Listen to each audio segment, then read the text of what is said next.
Hi guys, and welcome to another YouTube video. I think I've taken like 2 months break off YouTube, because I've just been like doing stuff and I've just genuinely just forgot to record. So I'm just gonna do a little video of life after uni and how I cope with my mental health. That's like the most expert I can talk to you guys about. That didn't make any sense. That's the most experience I have that I can talk to you guys about. Yeah, so life after uni's been okay. It's been a bit slow. I've been doing a few things in my personal life to kind of get myself moving, get myself you know upgrading my life in a way, and that's mainly been it. But I think the main thing that I'm doing that's quite helpful is I'm using my diary a lot. And if there's anyone out there that kind of struggles to get things done or struggles to kind of get themselves back on track, because when I get not well, I lose my track, like I lose it completely, and then I'll introduce a diary again into my life, and then the diary will put me back on track. So it's for people that just want to have like a day-to-day knowing what they're doing, or if you're just someone that kind of likes to tick the days off as you're going by throughout the year. That's kind of what I love about having a diary, and I really highly recommend it. Get like a pretty one. I've got like a pink one, and for next year my one is pink as well. So it's a bit tattered now, but I love the color pink, and it just gets me, like when I open the book I feel like really girly and just like able to kind of tick off things that I want to do. Yeah, so that's been my life after uni. What else has happened after uni? I didn't really, like I said, I've been doing small things to upgrade my life, and that I don't really feel comfortable mentioning on YouTube yet, because I don't want to like it's not matured yet. So if I announce it too early and it doesn't fall through, then it's just like a whole thing. But yeah, people in my life that know what's going on will know, and that's kind of how I'm keeping it at the moment. But yeah, how have I been coping with my mental health? So my mental health has been really up and down. So it's been like there's days that are really good, and I'm like, Mum, like this is a good day today. I'll message her and be like, yo, Mum, the day's going quite well. Or there'll be days where I'm not too well, and I'm kind of like figuring it out, and I'm worried that I might fall not well again. And there's so many things that kind of are happening with my mental health that it's kind of hard to kind of put a ballpoint into how it's going. I would say that I'm doing okay with what to do if it's not going well. It's not always about calling my mom and being like, Mom, like I'm not doing well. No, I have to learn how to, and this is like advice to anyone else, but like you have to learn how to kind of manage a situation by yourself and not be scared to kind of take matters into your own hands. There's different things you can do to kind of help yourself. And if you're feeling down, what can you do to kind of make yourself feel better? For example, go to the gym. I'm using the treadmill a lot, which is really helpful. I've got this Apple Watch that I was gifted, and it kind of takes, I try and do at least 10k steps a day. But if I can't do 10k, that's fine. Like yesterday I only did 5, the other day I only did 2k. So it's not like you have to get your 10k steps done a day, but it's recommended that you kind of get active. You can go outside, you can get yourself something at home to kind of help you get those steps done. And that's kind of what I've done for myself. And I've been so lucky to have my mum by my side, kind of helping me get through the days where it's not so good. And yeah, I have healthcare professionals. Like I said, I've done CBT, I've done OT well-being. OT well-being is really good. It's been provided by the NHS, and what happens with OT is that they kind of help you get back into the community and help you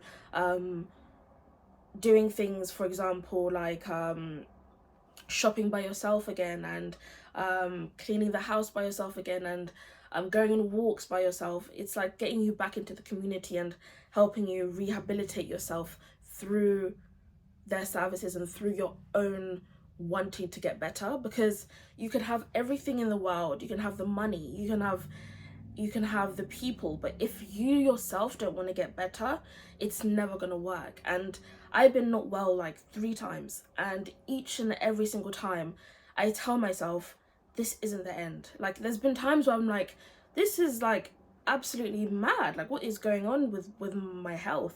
But I've told myself that I'm not going to give up. This is just a blip. Like, I'm going to achieve things in my life. I'm going to get things done. It does not matter that I keep on having these situations in my life. And my mum kind of told me as well that she can see that I'm very resilient, and like healthcare professionals tell me you never give up, and I can't give up because I'm only 25, you know? Like, if this was a situation where I was 60 and I was going through all that I'm going through, it might have been harder as well, because I wouldn't have had my mum possibly, and people around me, family and friends, but because we're all older. But I think as well, if it had happened when I was 60, I think maybe it wouldn't have been so hard sometimes, I think, because I would have lived my life. But at 25, you want to travel, you want to meet people, you want to go out to outings and motives, but you second guess yourself and you're like, what if I go out today and it's just not a good day? And that's one thing I need to improve on with my mental health, is kind of going out more with friends. I think that's kind of my main thing that I'm not doing well at the moment. And traveling. I travel only with my mum at the moment, and that's because we're just gauging how I am abroad, and with like the how I react to things and stuff like that. Nothing serious, but just how I feel when I'm traveling. And I always feel fine, always feel completely fine. There's no issues there. But one thing that I think I need to work on, sorry about the noise outside, is trusting myself, because I'm very independent naturally, and I am able to do things by myself when there's minimal stress. That's another tick. And I believe also that with the right people, it's like there's nothing to kind of worry about. So I want to go out, I want to have fun, I want to do all these things, but at the same time I have to be very self-aware and know when it's too much, or yeah, know when it's too much, if that makes sense. Like, I can't, like, if I'm too stimulated, for example, and too excited, and like I'm getting really really really like, you know, just over the moon about things, but there's like me and my mum always say I'm either like normal, like balanced, or really low, really sad, really tired, or like really like energetic and like, oh, like yes.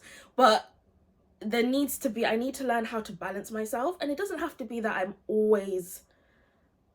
it doesn't need to be that I'm always like strict on balance, like, oh, I can't smile or I can't be low. It's just knowing when your body and knowing how your body feels towards certain situations. So that's kind of a bit of an insight into the mental health side of things, of my life. And I just want to say it's not easy. So if you're struggling and you're finding it hard to kind of get by, I mean, if I can do it, do you know what I mean?